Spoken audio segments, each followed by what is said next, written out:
Si ishte ky kthimi nga Italia ku ishte familja dhe ti vendos të vish në Shqipëri me ato parat që kishe kursyer? Pse kjo zgjedhje? Gjithmonë e kam vizualizuar veten në Shqipëri.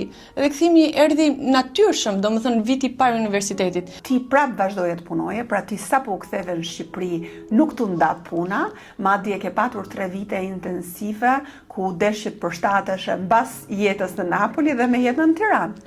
Tirana ishte një vend i ri për ty, që vjen nga Purreli, dhe studioje, më ke thënë, orën 8 me 2 ishe në shkollë, pastaj 2 me 10 punoje.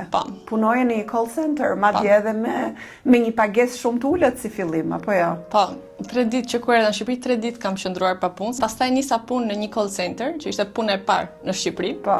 Edhe rroga e parë për 3 muajt e parë ka qenë 150.000 lekë të vjetra në atë kohë. Me 150.000 lekë të vjetra ti paguaj qëran dhe ja dilje që të ushqesh në Tiranë.